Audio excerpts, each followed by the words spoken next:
Oke, semuanya, assalamualaikum warahmatullahi wabarakatuh. Oke, Lur, sekarang aku mau membahas tentang masalah gaji ya. Saya itu kan kerja di job tagging. Nah, job tagging itu untuk di perusahaan saya gaji sekitar 14 juta 600 itu gaji kemarin saya ya. Saya pernah sebelum ini udah pernah membahas tentang masalah gaji saya, yaitu sebesar 14 juta 600, dan itu full saya kerja di pabrik lor ya, kerja di pabrik. Nah, 14 juta itu lor, itu dulu kemarin ada lembur ya, ada lembur sedikit, tapi kalau secara kontrak itu kurang lebih sekitar 13 ya, sekitar 13 kalau nggak ada lembur gitu ya. Nah, tetapi sekarang saya mau membahas tentang masalah tips ya untuk teman-teman. Masalah gaji, kira-kira di job apa yang paling besar? Kira-kira sebelum berangkat mau milih job apa gitu ya. Karena kan ya setiap job itu beda-beda ya. Tetapi tidak jauh sih teman-teman ya. Yang namanya sekelas magang, anak magang itu nggak jauh daripada 12 juta. Ya, semua itu tuh tergantung dari kaisa ya ataupun perusahaan. Ada juga yang memberikan gaji yang besar ya. Nah, kayak contoh di tagging ya. Di tagging itu macam-macam lor. Jadi ada yang gaji kecil, ada yang besar. Contoh kayak punya saya 14 juta 400 kemarin ya, tuh bersih kalau kerja di pabrik terus gitu ya.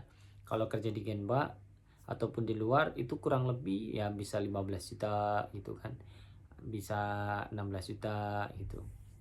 Itu kalau kerja di luar gitu, itu bersih ya lur ya.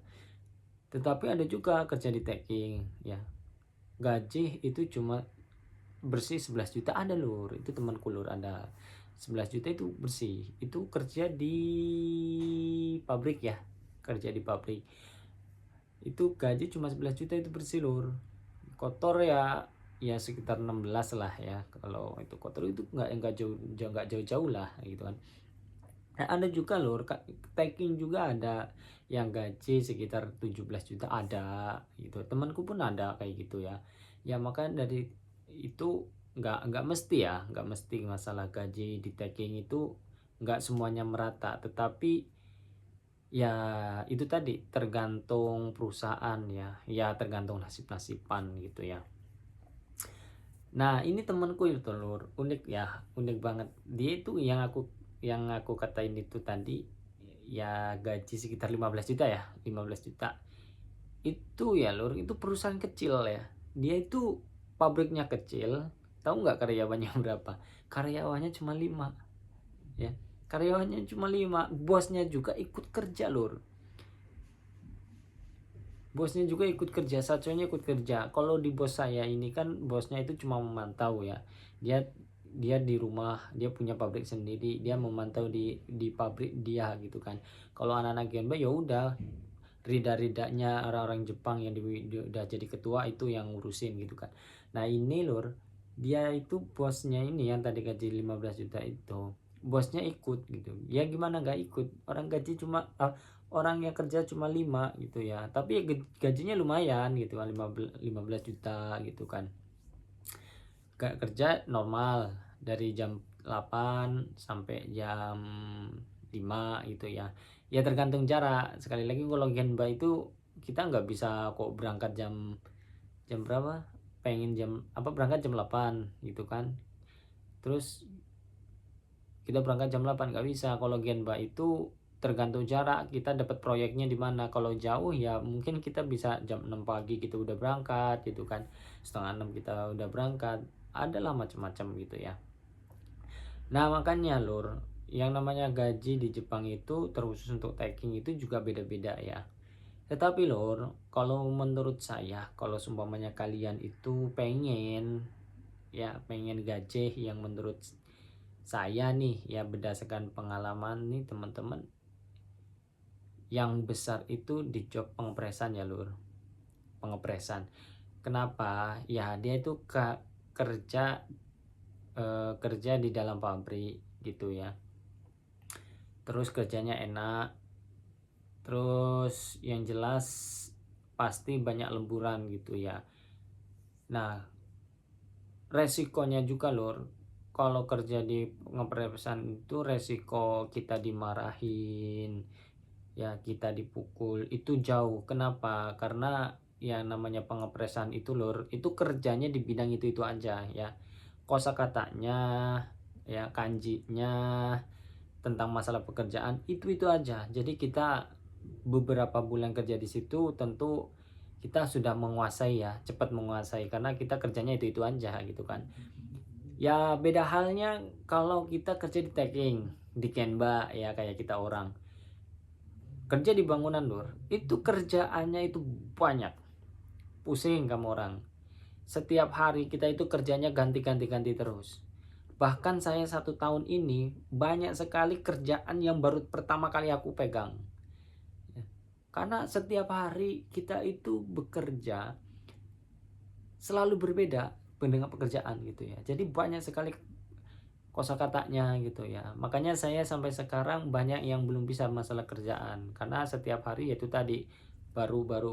Ya, tapi kalau kita kerja di pengepresan gitu ya, itu kita kosakatanya itu aja. Kenapa saya menyarankan di pengepresan? Karena di pengepresan itu loh gajinya besar. Temanku juga banyak yang di pengepresan gitu ya. Terus masalah pakaian juga lebih bersih, lebih terjaga, nggak kayak kita orang ya, kayak gembel lur, asli kayak gembel, udah lucu apa lesuh, capek, badan kotor, rambut awuk-awukan gitu ya, semuanya kotor gitu ya lur kalau di Genba itu lur. Jadi kalau menurut saya lebih enaknya itu gaji kerja di pengepresan. Nah ini ya sekali lagi ya kita tergantung pabrik ya, tergantung pabriknya juga besar atau kecilnya gitu ya. Nah tetapi kalau ditolak ukur enakan mana gitu ya, ya tetap pengepresan. Karena kalau di Genba itu lur, kalau bisa jangan ya, kalau bisa jangan. Selagi kalian bisa memilih, nah lebih baik kamu itu memilih pekerjaan yang menghindari resiko, yang resiko besar berat gitu ya. Lebih baik kamu itu memilih yang lebih ringan. Nggak ada kerjaan yang ringan ya, nggak ada, tetapi lebih bisa ditangani lah ya, sesuai kemampuan kita. Kalau pengepresan intinya kalau kamu mau nyari kerjaan itu di bidang pabrik-pabrik aja lur ya, mending kerja di pabrik ya, kerjanya itu aja, jadi kamu cepat beradaptasi dengan kanji kosakata gitu ya.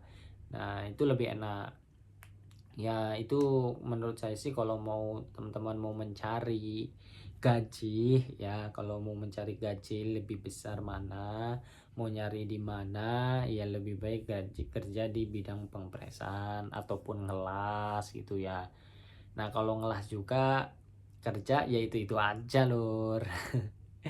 Kita nggak ngerakit, kalau kalau ngelas itu lebih lebih enak ya, gaji juga lumayan gitu loh. Banyak sih, yang penting saran saya jangan ditobi ya, jangan di Katawaku itu, karena untuk sekelas teman-teman yang dikhawatirkan kalian itu nggak kuat ya, karena yang namanya Tobi itu luar biasa lur, angkat-angkat fisiknya emang harus emang betul-betul kuat gitu ya.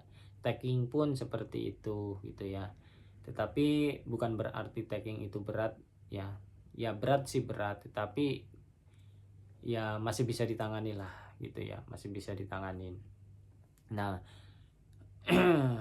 ya saran saya kalau bisa nyari yang lebih ringan-ringan aja lur ya. Kalau mau ke Jepang cari yang ringan-ringan.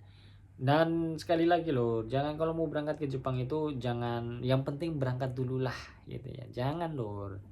Kalian itu nggak tahu kita itu kerja di sini itu nasib-nasiban. Kalau kamu prinsipnya seperti itu, nanti kamu dapat bos yang jelek ya, galak, rekan kerjamu itu galak-galak, kurang enakin, suka ngebulin kamu, ya terpaksa nanti kamu kena mental nggak kuat, pengennya pindah ya. Kalau pindah itu bisa kerja di ganti pabrik mobil ya, langsung kita job tagging nih, kita mau pindah di job pengepresan, Terus kalau kita mau pengelasan nggak bisa lur. Di sini itu kalau kita job tagging ya udah tagging kita pindah. Nah, kira-kira kalau kita nggak kuat terus kita pindah perusahaan, kira-kira kita jamin nggak nemuin bos yang enak, teman rekan kerja yang enak? Kita bisa jamin nggak? Nggak bisa lur, ya nggak bisa. Jangan-jangan kalau kita udah nggak kuat ya, terus kita pengen pindahlah, gitu kan? Satu job yang sama, terus nggak tahu lebih parah, kan kita yang rugi. Kita nyari jobnya aja lur, kita nungguin tuh proses ini 2 bulan sampai 2 bulan lah lur ya, 1 bulan sampai 2 bulanan ini bisa jadi lebih, itu kita nganggur lur, yang seharusnya kita gajian gitu kan, kita nggak dapat gaji gitu ya. Makanya ini sebelum berangkat itu dipikirkan dulu, dimatang-matang. Kalau bisa kita milih, kalau ada job turun nih ditawarin sama LPK, kamu mau ini ikut nggak, kamu pilih dulu lur, kamu lihat-lihat kira-kira ini berat nggak kerjaannya, kamu tanya, jangan sok tahu lah basing, jangan. Kamu ukur dulu tuh fisikmu, kira-kira kuat nggak, mentalmu itu kamu ukur, kamu itu tipe orang yang memang siap siap ini nggak, siap dimarahin, siap digembleng apa enggak gitu loh. Kalau kamu belum terbiasa dimarahin, belum terbiasa kerja keras, kamu punya prinsip yang penting nyampe di Jepang, ya wassalam gitu ya. Bisa jadi kamu dapat kerjaan enak, ya bisa jadi kamu dapat kerjaan yang keras gitu ya. Kamu harus siap itu gitu ya. Makanya kalau bisa selagi bisa milih-milih, kamu pilih-pilih dulu ke jobnya gitu ya. Kamu tanya-tanya masalah gaji, tempat gitu ya, kerjaannya, perusahaannya besar apa enggak, gaji berapa, ada lemburannya enggak. Kamu tuh tanya secara detail gitu ya, supaya kamu itu nyampe di sini itu emang betul-betul nyaman, tenang gitu ya, gaji besar, bosnya enak gitu ya. Ciri-ciri bos enak itu lur, ya ciri-ciri bosnya enak itu biasanya itu ngubungin kamu gitu ya, sering ngontak kamu gitu. Itu ciri-ciri bos enak gitu ya. Terus murah senyum, itu kamu pahamin tuh kalau lagi video call, lihat tuh video callnya bosmu murah senyum apa enggak. Kalau dia udah mukanya ditekuk, mukanya itu kaku, ya itu tipikal orang bosmu, itu tipikal bosmu galak tuh. Makanya kamu harus pandai-pandai melihat ya karakter seorang bos itu seperti apa gitu ya. Nah itu saja sih lur, masukan dari saya ya. Kalau masalah gaji lur, sekali lagi semuanya itu tidak jauh ya. Yang namanya magang itu semuanya sama, 12, 13, 14 itu udah sama. 14 ini udah termasuk lembur ya. Kalau secara kontrak itu 12 sampai 13 lur. Semuanya itu hampir sama. Yang membedakan itu tergantung lembur kamu, banyak lembur atau enggak. Kalau banyak lembur bisa 19 juta ya, 18 juta, bahkan sampai ada yang 20 juta kalau banyak lembur gitu ya. Itu bersih ya, bersih. Kalau kotor ya hanya nyampe, kalau bersih 19 ya kotor 24 gitu ya. Kalau bersih 16 ya kotor paling 21 gitu ya. Nah, terus ya itu tadi masalah apa namanya, tergantung perusahaan ya, tergantung perusahaan. Intinya seperti itu lur. Oke lur, itu mungkin masukan dari saya, saran dari saya.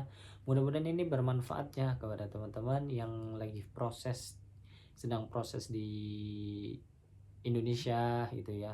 Mungkin deket-deket ini mau berangkat, ya mudah-mudahan diberikan kelancaran, terus dapat bos yang enak, kerjaan yang enak gitu ya, terus rekan kerjanya yang enak.